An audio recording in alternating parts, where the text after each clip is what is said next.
Muy bien. Hoy 20, ¿verdad? 20 de julio. Yo les había comentado siempre que una buena práctica, ¿no? Para cada día, ¿no? Para que no nos falte la sabiduría cada día. Y hoy que leía el 20 en la mañana, precisamente me sorprendió porque vemos la integridad de la palabra, cómo la palabra de Dios así nos esté hablando por medio de los evangelios o de las cartas paulinas, ¿no? O de las epístolas generales, la de los hebreos, en donde estemos nosotros, estamos leyendo el libro de Hechos, o si estamos leyendo Salmos, lo que sea, ¿qué creen? Siempre nos es revelado Cristo ahí y la doctrina siempre es como que se redondea, hagan de cuenta, ¿no? Siempre nos está hablando de lo mismo. Eso es lo que yo le llamo la integridad de la palabra, porque la palabra toda se complementa, toda habla de lo mismo y el Señor la usa precisamente para irnos hablando. Y hoy leía el 20, dije, bueno, vamos a leer el 20. Cuando lo leemos, en un principio el primero, el 21, pareciera que va a hablar de cualquier otra cosa, ¿no? Porque dice, el vino es escarnecedor, la sidra alborotadora, y cualquiera que por ellos yerra no es sabio, ¿no?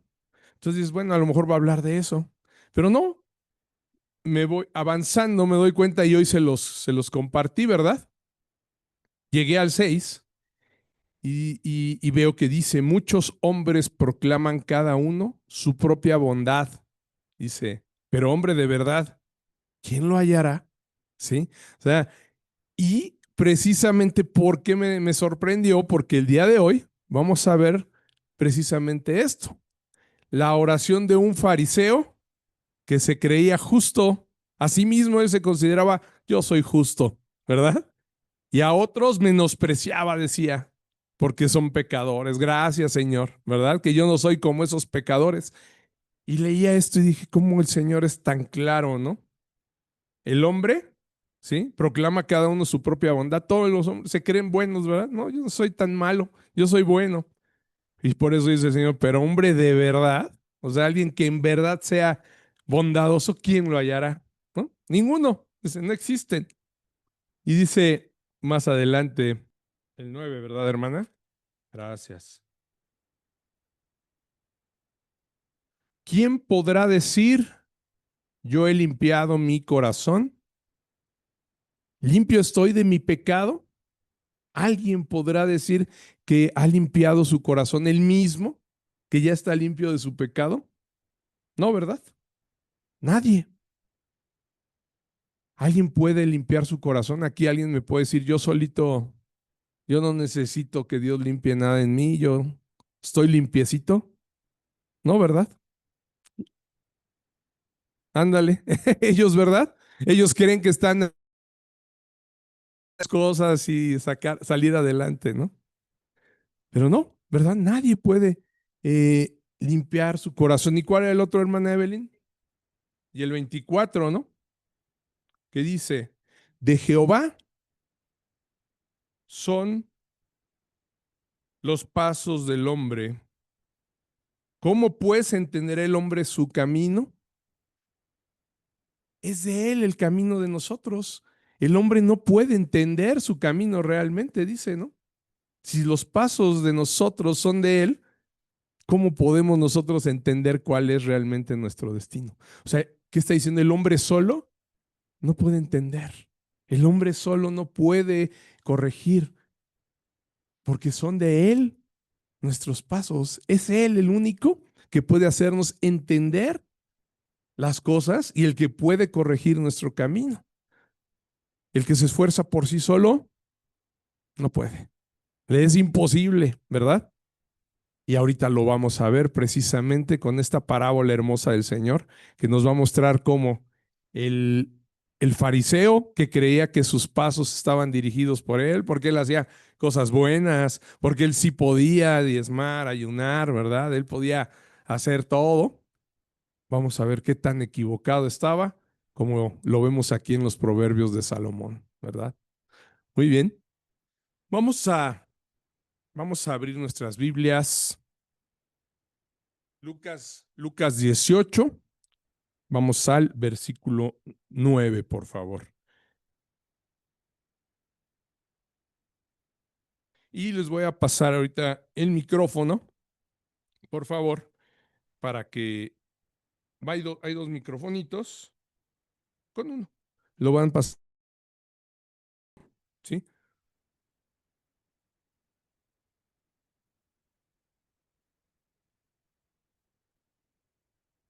Adelante, por favor. Fariseo y el publicano. A unos que confiaban en sí mismos como justos y menospreciaban a los otros, dijo también esta parábola. Ahora el 10, pásaselo a alguien más. No veo. No, por favor. ¿Sí? Bueno, o tu hermano, la que sigue después. Dos hombres subieron al templo a orar. Uno era fariseo y el otro publicano. El fariseo, puesto en pie, oraba consigo mismo de esta manera: Dios, te doy gracias porque no soy yo como los otros hombres, ladrones, injustos, adúlteros, ni aun como este publicano.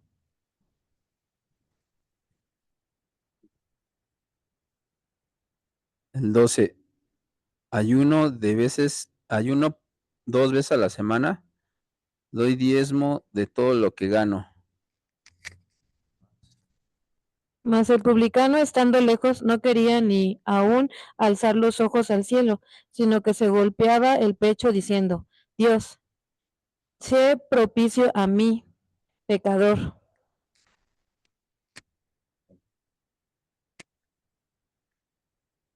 Os digo que éste descendió a su casa justificado antes que el otro, porque cualquiera que se enaltece será humillado, y el que se humille será enaltecido. Amén. Amén. Muchas gracias, hermana. Muy bien. Fíjense. Yo les preguntaría, ¿cómo deberíamos de orar? Hablábamos en los domingos pasados que el mundo está viviendo como en los días de Lot, ¿verdad? Como en los días de Noé. Y sería a lo mejor muy tentador el poder agarrar y decirle al Señor: gracias, Señor, que yo no estoy viviendo como estas personas que están viviendo en los días de Noé, ¿verdad? En sus cosas. Hoy podemos ver que quizá algunos estén, ¿qué creen? Yo me imagino de las 900 casas que hay aquí en toda esta colonia, digo, ¿qué estarán haciendo? Y muchos les puedo asegurar que están preparándose para ver el fútbol, porque siempre hay, o algún deporte, ¿no? Los domingos, el Día del Señor lucha mucho, ¿no? Contra los deportes, ¿no? Por algo el mundo dijo el domingo, que el domingo sean los deportes, para que los varones se distraigan, ¿verdad? Oye, estás bien cansado, hermano, tú trabajas toda la semana, quédate en tu camita, a ver, mira, te vamos a pasar ahí desde la mañana hasta en la tarde, ¿no? Y si hoy en el cable, en el Netflix, en donde sea, tienes todo, películas, ¿no? Lo que quieras, descansa, te lo mereces, eres bien chambeador, ¿eh? Y ahí está, ¿no? Entonces te encuentras el domingo. El domingo es el día, más que el día del Señor para muchos, es el día de ellos mismos, ¿verdad? Es mi día de descanso. Es cuando puedo hacer lo que yo necesito hacer, lo que quiero hacer, ¿verdad? Entonces muchos a lo mejor ya están destapando, a lo mejor hasta los refrescos, todo, ¿verdad? Poniendo la botana y preparándose un buen almuerzo. Y lo dice el Señor, ¿verdad? En esos días así estarán, cada quien haciendo lo suyo, ¿verdad? Casándose, dándose en casamiento, haciendo lo suyo, sin considerar al Señor. Y a lo mejor podríamos decir: gracias, Señor, que nosotros no estamos. Qué bueno que pude estar aquí, ¿verdad? Que estoy aquí alabándote, que estoy gozándome de ti. Sería a lo mejor es tentador eso. Ver qué bueno que no soy como aquellos, ¿no? A los que el Señor va a encontrar haciendo y deshaciendo, ¿verdad? Viviendo para ellos nada más. Qué bueno que no soy así. Qué bueno que yo sí estoy aquí en la iglesia, ¿verdad? Con los hermanos. A las 11 aquí llegué y estoy alabando. Sin embargo, yo les diría, leyendo ahorita esto que acabamos de leer, preguntaría, ¿deberíamos orar agradeciendo al Señor eso? ¿No? Porque no somos como los que han decidido estar ahorita en sus cosas, ¿no? En este momento. Ahí, pues es algo de reflexionar, ¿verdad? Es algo que hay que reflexionar. Creo que la parábola es muy clara, nos va aclarando mucho cómo debemos de orar, ¿no? Y nuestro agradecimiento, yo lo vería así, no debe de ir por ese rumbo, ¿no? No debe de tomar esa forma. Agradezco que no soy igual a los demás. Agradezco que no soy como esos pecadores. No, nuestro agradecimiento debe ser muy diferente. Si bien es cierto que el caminar de nuestra vida en Cristo se va notando, ¿sí? Podemos ir viendo cómo somos diferentes, cómo Él nos va cambiando, cómo cambian nuestros intereses, ¿verdad? Cómo nuestra vida pasada era una y cómo nuestra vida actual empieza a ser distinta, ¿ok?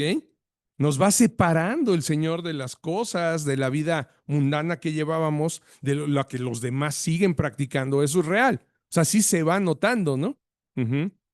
Pero no debemos permitir que eso nos lleve a algo que es muy peligroso y que lo dice ahorita, lo leíamos, enaltecernos, ¿verdad? No nos debe de llevar en ningún momento a enaltecernos, a sentirnos mejores que los demás, ¿sí? Porque entonces eso nos va a llevar a otra situación que también es peligrosa para nosotros, ¿ok? Entonces, ¿qué nos lleva el Señor como primer punto? A reflexionar en cómo debemos orar. ¿Cómo debemos orar? Eso sería la primera reflexión a la que debemos llegar. Vamos a analizarlo juntos, por favor, versículo a versículo, amados hermanos. Vean, vamos a ver el 9. ¿Qué dice primero? Dice, a unos que confiaban en sí mismo como justos y menospreciaban, dice, ¿no? A los otros, dijo también esta parábola, ¿no? Entonces, ya de aquí, de entrada, vemos que el Señor Jesús está presentándonos a los personajes, ¿verdad? A quien se está dirigiendo esta parábola. Y nos muestra con estos personajes un primer elemento. Dirige la palabra a quién? A unos, a estos, ¿no? Que confiaban en sí mismos, ¿verdad? Yo creo que yo soy justo, decían, ¿verdad? No, yo soy, a eso se está dirigiendo el Señor, a los que confían en sí mismos como justos. Pero eso no quiere decir que en verdad fueran justos, ¿verdad? Dice que confiaban en sí mismos como justos, mas no dice que eran justos. Porque al decir que eran ellos mismos los que estaban considerándolo, pues uno no puede ser juez y parte, ¿no? Yo mismo, yo pongo mi estándar y bajo mi estándar yo me juzgo, ¿sí? No, imagínense, eso sería una anarquía, ¿verdad? Si cada quien hiciera lo que quisiera, cada quien pusiera sus propios valores, ¿verdad? Sería muy complicado. Yo les pregunto ahorita con lo que leíamos incluso en Proverbios, ¿nosotros mismos podríamos considerarnos justos? Yo puedo decir, yo pongo esto, esta es mi escala de valores y en esta yo digo que cumplo con todo esto, entonces sí soy justo, ¿no? Y salgo y les digo, hey, aquí está, ¿no? Me llamo Justo ahora. Ya me cambié, Justiniano, ya me cambié el nombre porque yo sí soy justo. No, ¿verdad? Está en nuestras manos decidir si somos justos o no, o si queremos ser justos o no. No, no está, no es de nosotros. La justicia ya no le pertenece al hombre. La justicia es de Dios. Él es el único que puede declarar a alguien justo o injusto, ¿verdad? Si nosotros lo hiciéramos, así como les decía, a ver, tú pon y tú considérate, ¿qué creen? Nos llevaría de inmediato a considerarnos, ¿sí? A considerar nuestra justificación por nuestras propias obras, ¿se dan cuenta? O sea, ¿qué es lo único que puede hacer el hombre? Pues poner obras para poderse medir.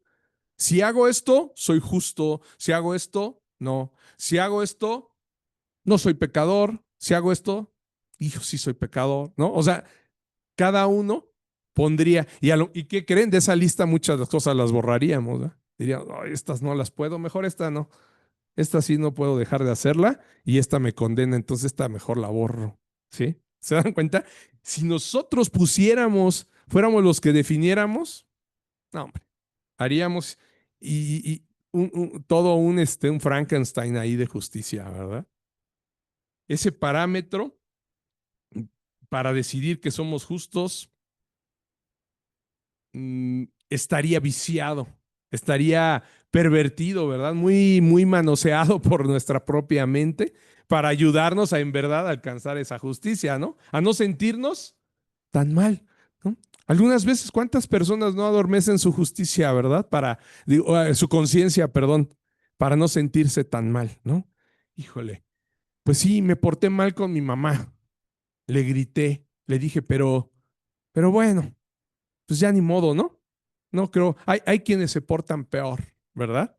Yo ya por lo menos hoy, domingo, voy a la iglesia. Ese parámetro, tu parámetro de justicia está equivocado, ¿verdad?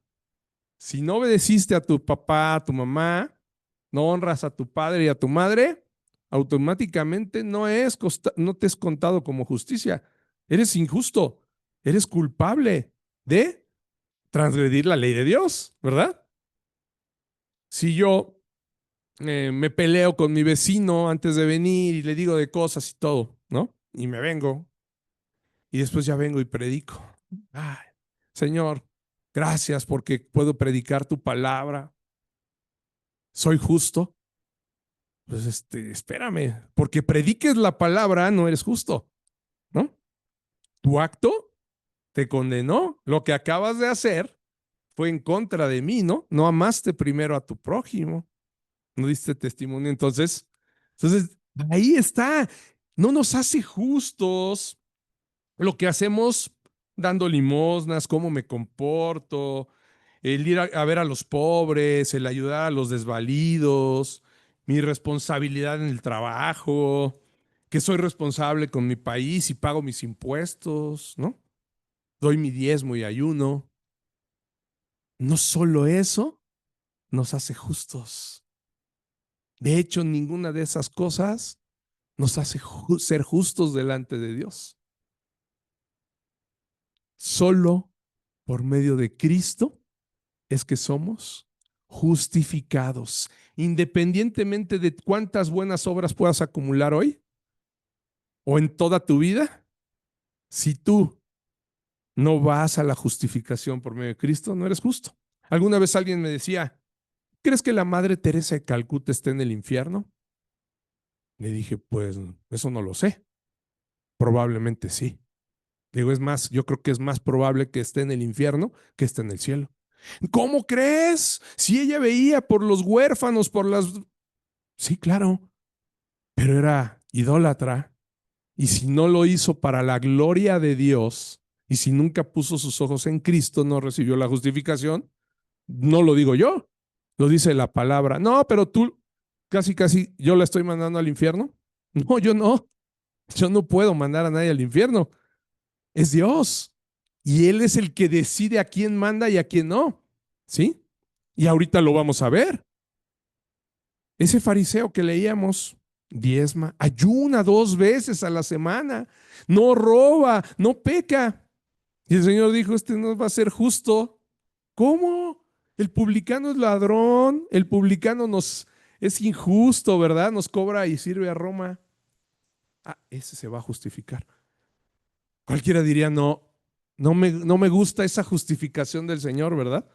El que debería estar es ese fariseo, porque él sí cumple con la ley. La que debería estar en el cielo es la madre de Calcuta, ¿verdad? Porque ella sí hacía cosas por los demás. No. Aquí el Señor es tan claro con esta enseñanza que estamos viendo, ¿verdad? Adelante, Iker. Fue una mujer que se dedicó a ayudar durante su vida a niños que estaban en situación de orfandad, en lugares muy pobres. Ajá. Pero ella pertenecía a la Iglesia Católica. Ajá. Y abrió ese ministerio, sí. Era una mujer muy trabajadora. Como mujer, admirable, yo lo diría. Como mujer admirable. Eh, como mujer de fe, pues ahí es donde estuvo. Ahí donde estuvo su problema, ¿verdad? El no reconocer al único Dios verdadero es suficiente para ser condenado, ¿verdad? Entonces, esa es la situación. Entonces, solo por Cristo, amados, debemos de poner ahí nuestros ojos. Solo por Él podemos ser justos, ¿no? No por lo que hagamos ni por nuestras obras, ¿sí? Ni porque nos vistamos, como precisamente, vuelvo a poner el ejemplo de las monjas, ¿no? Se visten, cubren su cabeza, pero no es ni cómo te ves, ni cómo oras, ni cómo hablas, ni lo que haces, lo que te salva. Es Cristo solamente. Romanos 5:19 lo dice, fíjense. Ahí vamos a Romanos 5:19, por favor. A ver, Beniker, léelo de la pantalla, hijo. ¿Ven? Ahí está ya. Pásale ese, hay otro. ¿Qué dice Romanos, hijo? 5:19.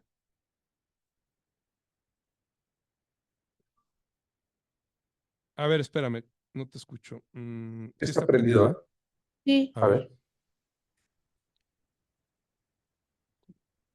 por, porque así como por la porque así como porque así como por la desobediencia de un hombre, los muchos fueron constituidos pecadores, así también por la obediencia de uno, los muchos serán constituidos justos. Gracias. Ahí está. A mí me queda muy claro con esto que dice Pablo a Roma, a la iglesia de Roma, ¿no? Así como por la desobediencia de un solo hombre, nada más por lo que hizo Adán, ¿verdad? Todos fueron constituidos pecadores, o sea, perdimos la justicia delante de Dios, ¿sí? De estar en un estado de santidad y de justicia, pasamos a un estado de culpabilidad, ¿sí? Y de pecado. Con todos, absolutamente. Lo dice también más adelante, por cuanto todos pecaron y fueron destituidos de la gloria de Dios, ¿verdad? Todos. No dice que algunos sí y algunos no. Todos, por la transgresión de Adán, caímos a ese estado de pecado. Injustos. Pero también dice, por la obediencia de uno, ¿sí? Los muchos serán constituidos justos. Creo que es claro, ¿verdad? No es por nuestra obediencia que vamos a ser justos, ¿verdad? Es por la obediencia de uno solo. ¿Quién es ese solo? El único al que se refiere Pablo. Jesucristo, nuestro Señor. ¿Se dan cuenta? Solo por Él podemos alcanzar nuevamente justicia, por su obediencia perfecta. Solo por medio de Cristo podemos ser considerados justos. ¿Sí? Entonces, yo les diría, en ningún momento debemos considerar que por nuestras obras, por lo que hacemos, podemos ser justificados, amados. No, no es por obras. Y lo va a decir Pablo, ¿no? No es por obras para que nadie se gloríe, ¿verdad? Porque la fe es un don de Dios. La justificación, la salvación es únicamente por gracia. Es por gracia. ¿Y la gracia es qué? El favor inmerecido de Dios, el favor que reciben los hombres. Y ahí está. Sí, su justicia por la desobediencia nos separó de Él y nos llevó a la muerte. Por cuanto todos pecaron. No, perdón, porque la paga del pecado es muerte, ¿no? Mas la dádiva de Dios es vida eterna en Cristo Jesús. Ahí está, Señor nuestro, no hay más. Sí, por nuestra desobediencia, llevados a muerte, pero por su amor, por su gracia, justificados, porque el que pudo realmente hacer la obra fue Él, únicamente. Y no hay más. El único que por obediencia pudo ganar méritos para salvarnos es Jesucristo. Es el único que ganó esos méritos. Nosotros, nuestros méritos nos pueden salvar.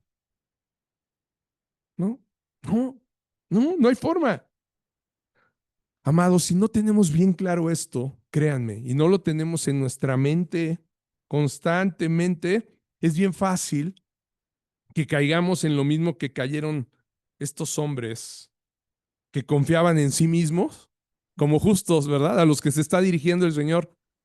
A ellos les dirigió esa parábola. Y podemos caer además en otro error bien grave, en el de menospreciar a otros, ¿sí? Cualquier pensamiento, créanme, de nuestra mente que nos lleve a pensar que estamos haciendo las cosas, ¿sí?, correctas, que nosotros estamos tomando las mejores decisiones, nos va a llevar a un punto en el que vamos a terminar menospreciando a otros y los vamos a ver como pecadores y enaltecernos nosotros. Cualquier raíz que quede en nosotros, en nuestro corazón, pensando que fuimos nosotros los que decidimos, que yo fui tan bueno, en algún momento algo hice, que por eso Dios me salvó, nos va a llevar a un tropiezo enorme, créanme. Nos va a llevar a ser como ese fariseo. Por eso lo dice, ¿no? Y les da esta enseñanza el Señor Jesús, y les da esta parábola a los que confiaban en sí mismos como justos, ¿no? Vuelvo al 9. Y menospreciaban a los otros, les da esta parábola y les va a mostrar cómo es que oraba ese fariseo, y les va a dar la enseñanza, como esa enseñanza magistral. Fíjense qué les va a decir en el 10, ¿no? Ahí va, empieza la parábola y les dice: 2 hombres subieron al templo a orar. Uno era fariseo y el otro publicano. El fariseo, puesto en pie, oraba consigo mismo de esta manera: Dios, te doy gracias porque no soy como los otros hombres ladrones. Uy. Injustos, les dice, ¿va? O sea, esos no son justos en nada, son pecadores, adúlteros, ni aún como este publicano que veía él a lo lejos, que no se quería acercar al templo, que estaba humillado por allá. Ni aún soy como este publicano que está ahí. Y se pone, fíjense, y sigue hablando, se dan cuenta, en primera persona, ¿no? Yo ayuno, ¿no? No dice yo, pero dice, ayuno 2 veces a la semana. Doy diezmos de todo lo que gano. Vemos aquí que la oración de este hombre estaba centrada en ¿qué? En él mismo, ¿no? Por eso les digo, todo lo estaba diciendo en primera persona. Yo te doy, nada más mencionó a Dios, te doy gracias, Dios, pero estaba hablando de él. Yo ayuno. Yo doy diezmo. Yo no soy adúltero. Yo no peco. Yo no robo. Yo soy justo. Es lo que él estaba diciendo. Parecía, porque al decir Dios te agradezco, al agradecer a Dios pareciera que le estaba hablando a Dios. Pero ¿qué creen? No se estaba dirigiendo a Dios, estaba dirigiéndose a él mismo. Se estaba felicitando, ¿no? Porque él era así. Por eso el Señor Jesús le dice que el fariseo oraba, ¿qué dice ahí? Para sí mismo. ¿Ya vieron? El fariseo estaba orando para sí mismo. No estaba orando a Dios, estaba orando para él. Aún estando parado en el templo, estaba orando. Dice, estaba de pie, ¿no? El fariseo puesto en pie oraba consigo mismo de esta manera. Aunque se dirige a Dios diciendo gracias, no hay un agradecimiento verdadero, ¿se dan cuenta? Porque su oración tiene como centro exaltar sus propias virtudes, él mismo, ¿sí? Las virtudes que él consideraba que lo hacían justo, las que para él eran dignas de agradecerle a Dios. Esto que tengo, esto que yo he hecho, es digno de decirte gracias, Señor, porque me distinguen de los demás hombres pecadores, porque eso hace que yo no sea igualito a ellos, ¿verdad? Que no me parezca, ya me hiciste diferente. No, espérate, estaba exaltando él mismo sus virtudes, ¿sí? Mateo 15:8, miren, acompáñenme a ver qué dice. El pueblo, cualquier persona puede decir orar a Dios, y asistían todos a los templos e iban, y hoy domingo lo sabemos, sigue sucediendo. Eso es algo que podemos seguir viendo. Muchos asisten a los templos a adorar, a decir, a agradecerle a Dios, pero en verdad no lo hacen. ¿Lo tienes, hermano Marco? Amén. Este pueblo de labios me honra, mas su corazón está lejos de mí. Gracias. Amén. ¿Ya vieron? Eso mismo que declara ahí Mateo, que dijo el Señor Jesús, es algo que repitió también Isaías, ¿sí? O sea, era la misma condición. Más de 600 años después, el pueblo seguía honrando a Dios solamente de labios. Dios, gracias. Dios, te agradezco. Dios, aquí estoy. Pero su corazón estaba lejísimos de Dios. Para nada el corazón de los hombres estaba con Dios. Y hoy les puedo decir que sigue pasando lo mismo. Esa es una condición natural del hombre, ¿no? Sí. Amados hermanos, la oración, ¿cómo es nuestra oración? Revela verdaderamente lo que hay en nuestro corazón. La oración revela lo que hay en el corazón del hombre. Cuando oremos, nos podemos dar cuenta cómo es nuestra oración. ¿Por qué le agradecemos? ¿Por qué le pedimos? Y ahí es donde podemos ver nuestro corazón. A veces parece que el hombre clama a Dios y alaba a Dios, pero está alabándose a sí mismo. Este fariseo no está agradeciendo a Dios por lo que es Dios, ¿sí? No está dándole la honra a Él y lo está exaltando, no, sino por lo que es Él. ¿Se dan cuenta? Dios, te doy gracias porque no soy como los otros hombres, ladrones, injustos, adúlteros, ni aún como este publicano. ¿Se dan cuenta? Está dando gracias por él, por sus obras. ¿Por qué? Ayuno 2 veces a la semana. Yo sí ayuno, no es como este. Doy diezmos de todo lo que tengo, no como el publicano, ¿verdad? Que seguro se queda con algo, ¿no? Decía gracias porque yo soy bueno, porque yo sí hago buenas obras, porque no soy pecador como los demás. Esta era la oración de ese fariseo. Entró al templo a orar, yo te diría, pero no oró. Entró, su intención quizá era orar, pero no oró. No pudo orar. No hay oración en todas las palabras que dijo. No hay un solo elemento que debe de llevar nuestra oración. No oró. Y vemos el contraste, ¿verdad? Del otro que pone el Señor mismo en el publicano y muestra la excelencia de la oración de un pecador, ¿verdad? Del publicano. La oración que no escuchó el Señor y la oración que sí es escuchada. Fíjense, dice el 13, vamos. Mas el publicano, estando lejos, no quería ni aún alzar los ojos al cielo, sino que se golpeaba el pecho diciendo, Dios, sé propicio a mí, pecador. El publicano subió al templo a orar y en verdad lo hizo. Él sí fue y oró. aunque lo único que salió de sus labios fue una frase pequeña: Dios, sé propicio a mí, pecador. El otro se aventó toda su lista, ¿verdad?, de bondades, de cosas que él ha logrado, ¿verdad?, de buenas obras. Y este publicano únicamente dijo: Dios, sé propicio a mí, pecador.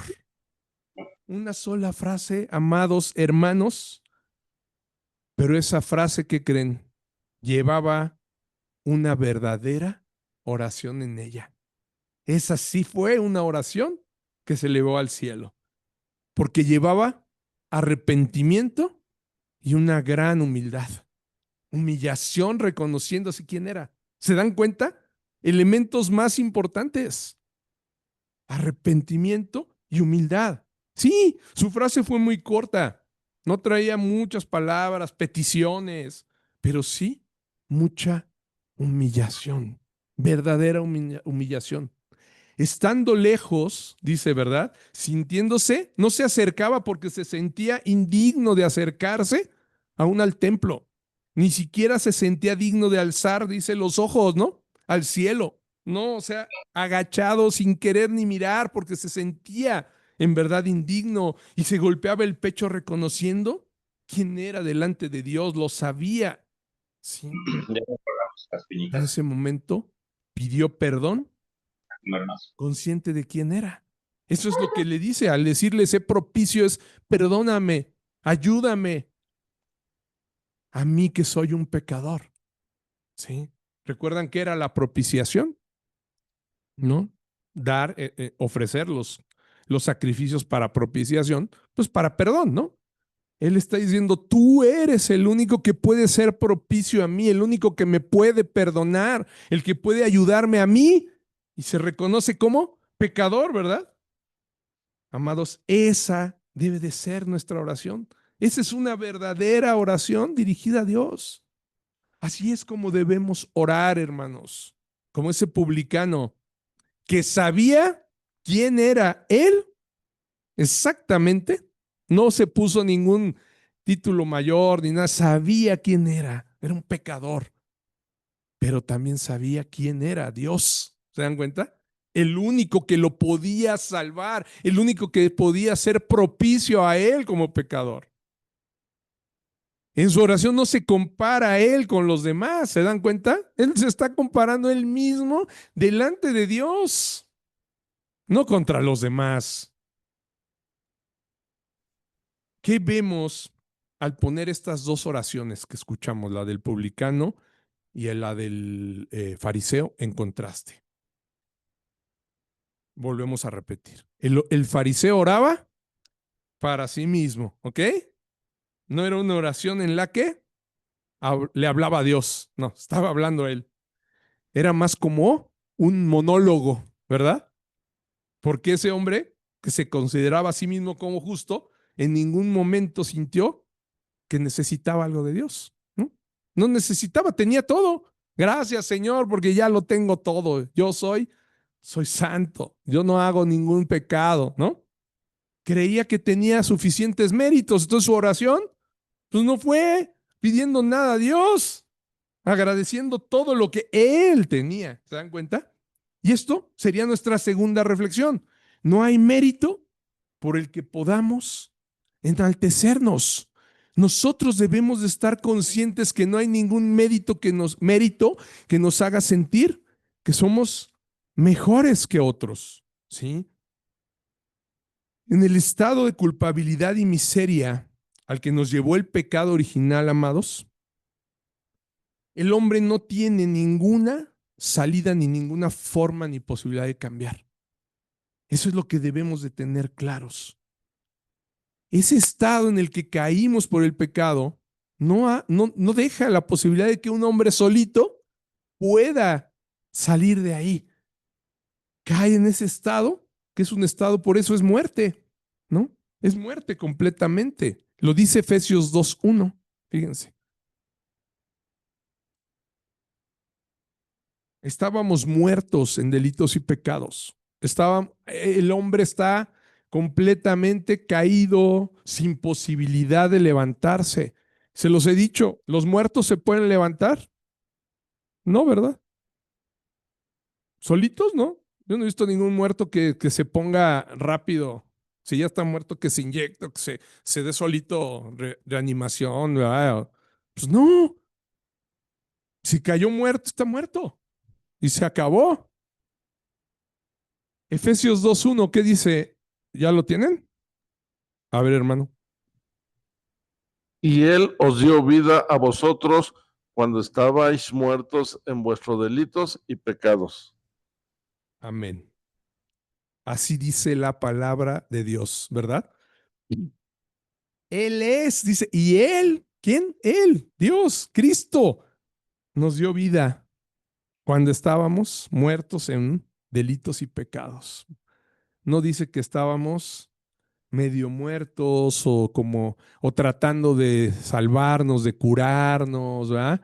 De darle vida a nuestro corazón que ya estaba, no, muertos, muertos en delitos y pecados. Es muerte. Solo puede ser revelado por Dios mismo esto, no por nosotros, ¿sí? La única manera de entender que estábamos muertos en delitos y pecados es por medio de Dios. Dios es el único que puede revelarle esto a los hombres. Él es quien fue por la oveja perdida. Él es el que fue a buscarnos a nosotros, no nosotros. No nos morimos ahí en el precipicio, nos comió el león o el lobo y nos paramos y fuimos a buscarlo a que nos ayudara. No, Él es el que fue, lo veíamos, ¿no? Lo predicamos. La oveja perdida es él mismo el que va por ella, el que, el que dejó las 99 por ir por una, ¿verdad? Es Él el que busca al hombre, ¿sí? Y el que pone fe y arrepentimiento al hijo que se había descarriado, como en el hijo pródigo, ¿no? El hijo pródigo se fue e hizo de su vida un desastre.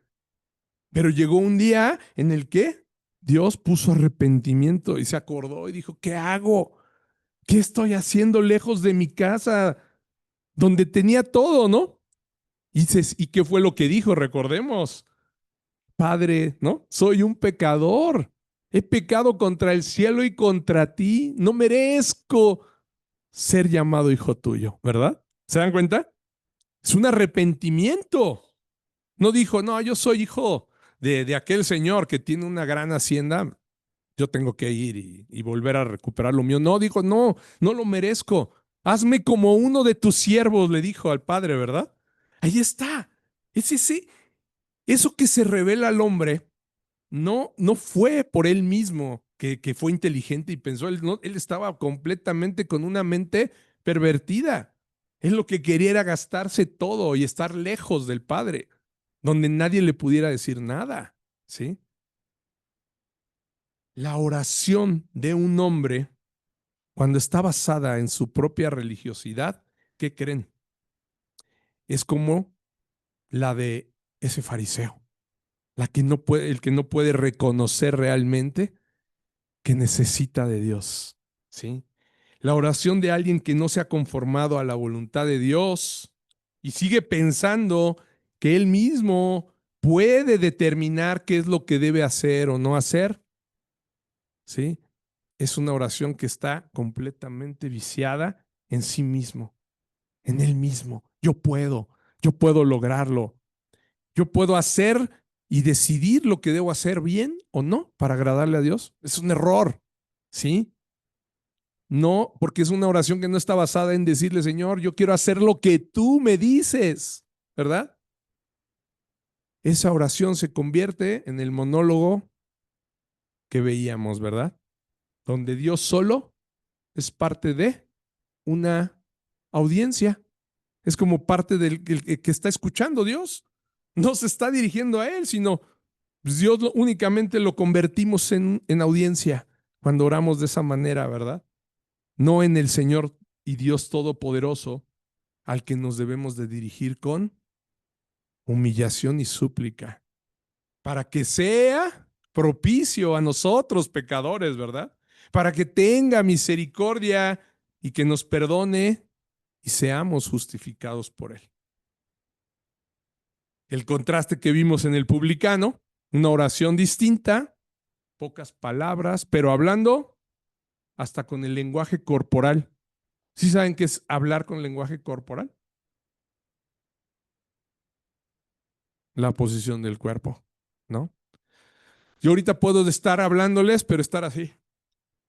Ay, sí, bueno, pues, ¿no? Mi lenguaje les va a decir, no, pues el pastor ni siquiera se la cree él mismo, ¿no? Ya hasta se aburrió, o sea, está bostezando, ¿no? ¿Sí?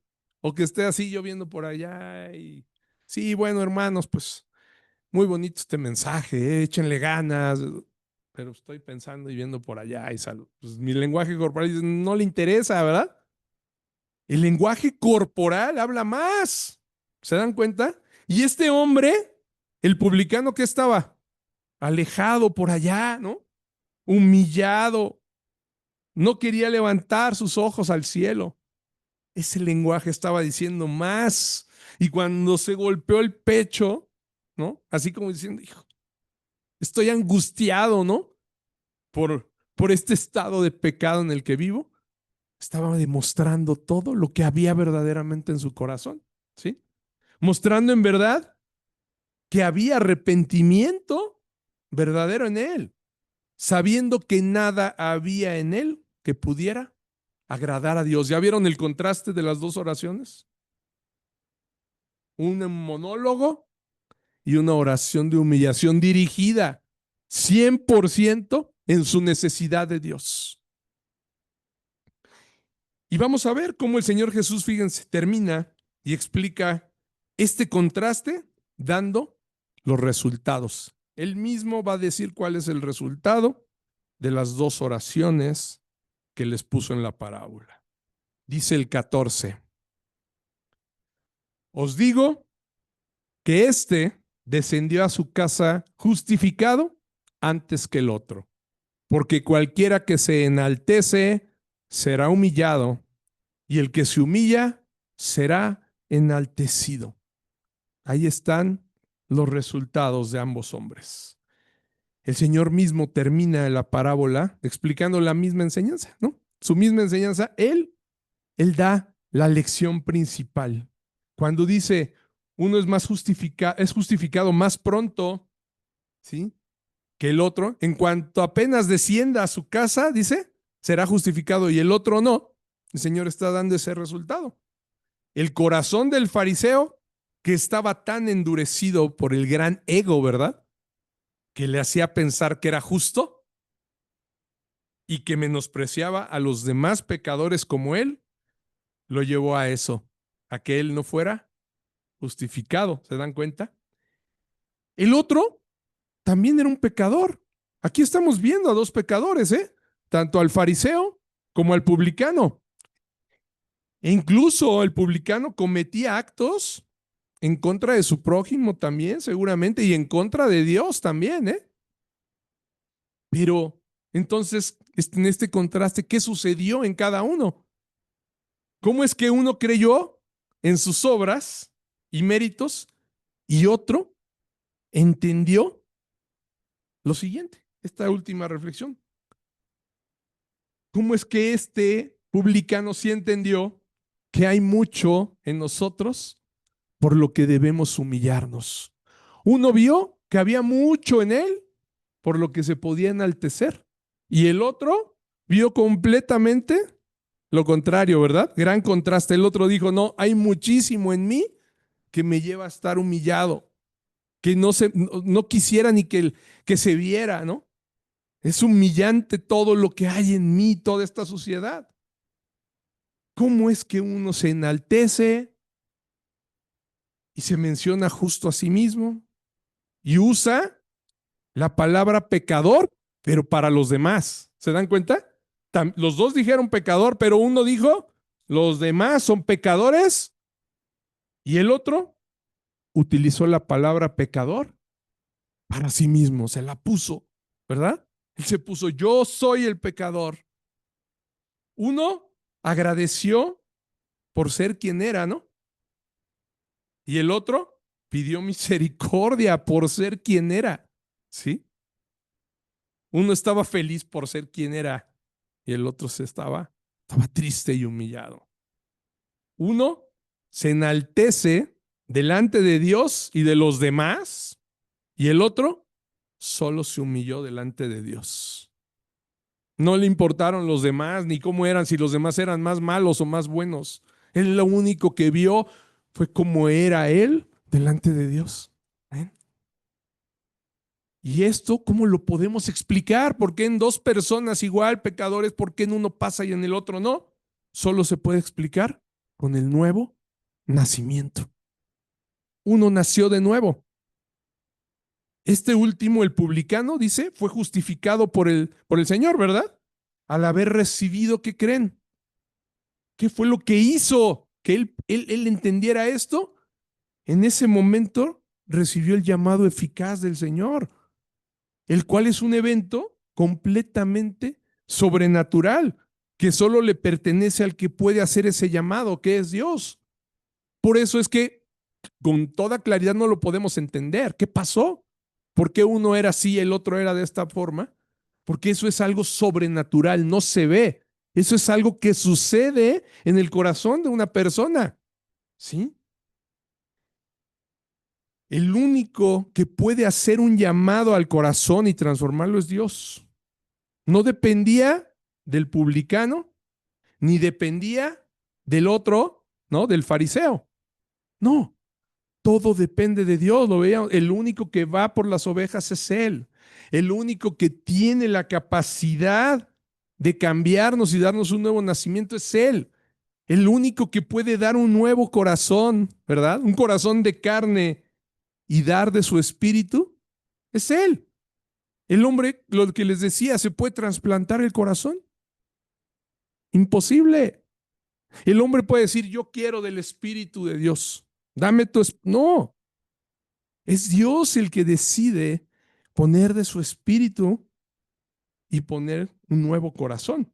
¿Sí? Ezequiel 36:26 lo dice. Él quita el corazón de piedra y pone un corazón de carne. Quita el corazón de piedra que era ¿qué? Similar, el de los dos, tanto el del publicano como el corazón del fariseo, los dos eran igual de piedra, Los dos pecaban y los dos eran iguales. Pero cuando vimos que hay un corazón de carne, el que sí se arrepiente y todo, es por la obra del Señor. ¿Lo quieres leer, hermano? Ezequiel 36:26.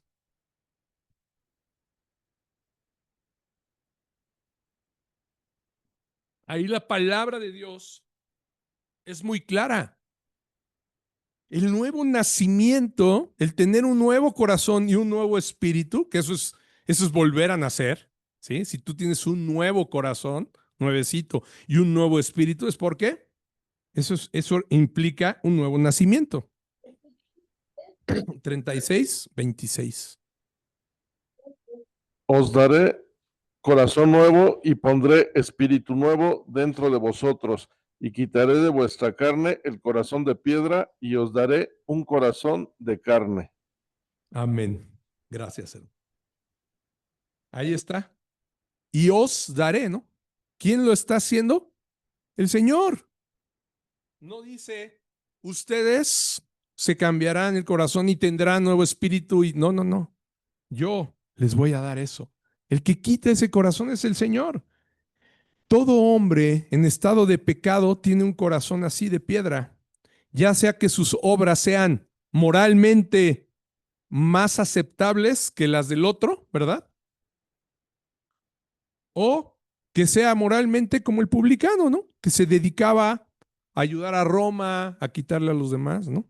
Pero aún cualquier corazón de un hombre que no ha vuelto a nacer es igual, es un corazón de piedra. El fariseo seguramente cumplía con ciertos puntos de la ley, ¿no?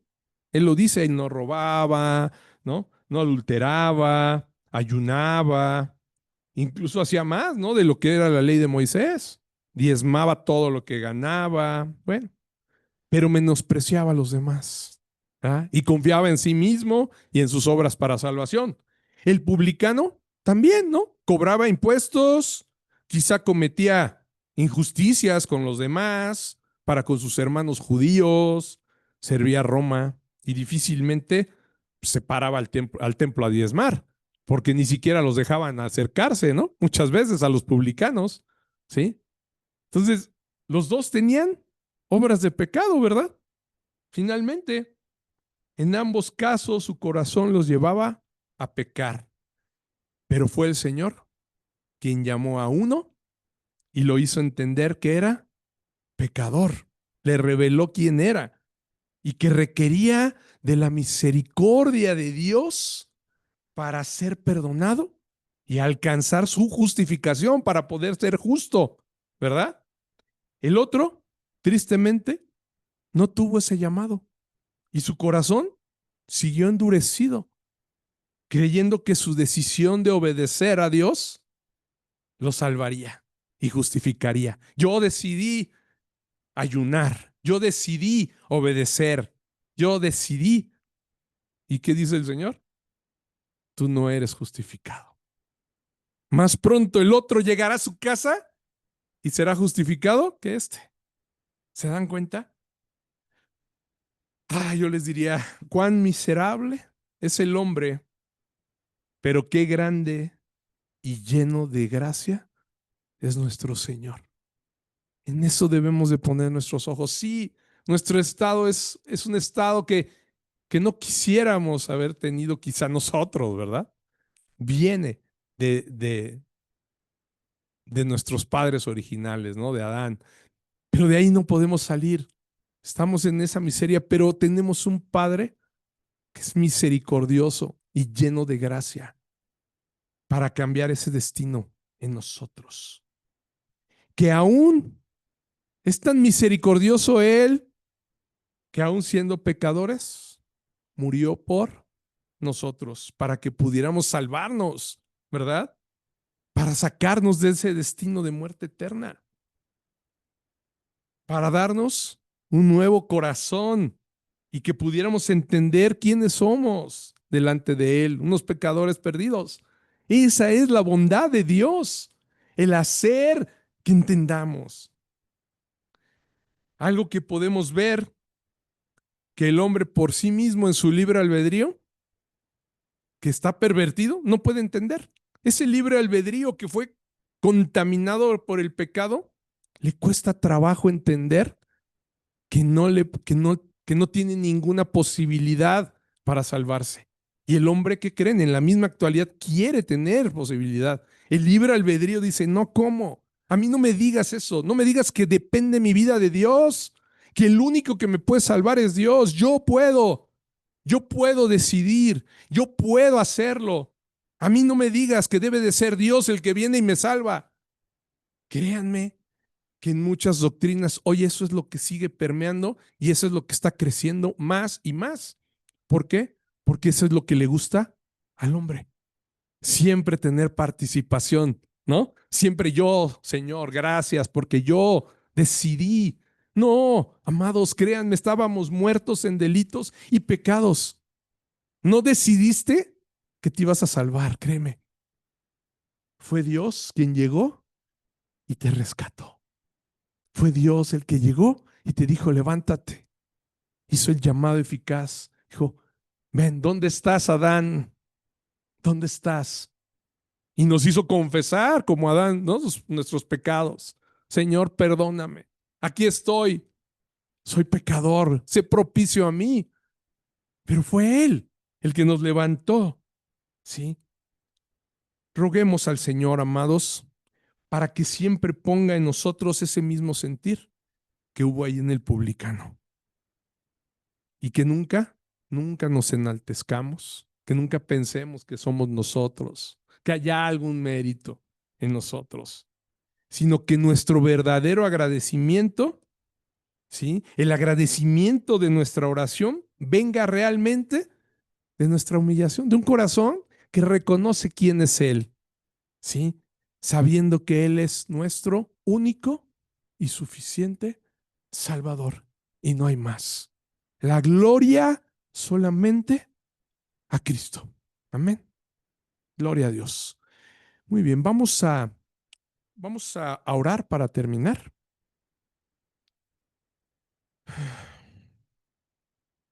Padre Celestial, te damos gracias, Señor, porque no dejas de hablarnos, Padre, porque insistes por medio de tu bendita palabra en hablarlos a nosotros, en guiarnos, en conformar nuestros corazones, Padre.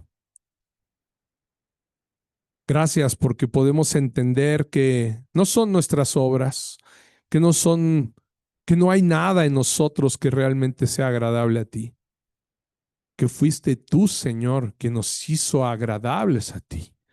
Tú eres quien nos transforma, tú eres quien cambió nuestro corazón, tú eres, Padre, quien tuvo esa misericordia para vernos muertos ahí tirados, Padre, sin ninguna esperanza, y tuviste misericordia y nos levantaste y nos reviviste en ese acto sobrenatural que es, Padre mío, la salvación.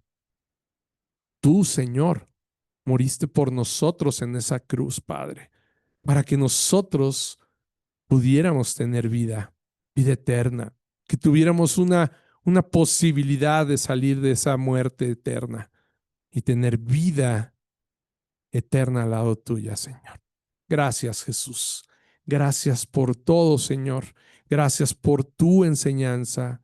Gracias por la cruz, Padre Celestial. Gracias por habernos amado tanto, Señor, a pesar de ser hombres pecadores, Padre bueno. Gracias, Padre Celestial. Permítenos, Señor, caminar obedeciéndote, Señor. Quita de nosotros todo pensamiento de ese libre albedrío contaminado, Padre, que nos lleva a querer definir nuestra propia justicia, qué sí debemos hacer y qué no. Padre, llévanos a entender esto como este publicano y clamar a ti pidiéndote, Señor, sé propicio a mí, pecador. Muéstrame tú el camino. Sé tú, Señor, el que mueva mis veredas, no yo, porque yo siempre terminaré enalteciéndome y creyendo que yo tengo mejores ideas. Padre Celestial, te pedimos esto. Haz esto sobre nuestras vidas, Señor. En el nombre de Cristo Jesús, nuestro Señor y Salvador, te pedimos esto. Amén.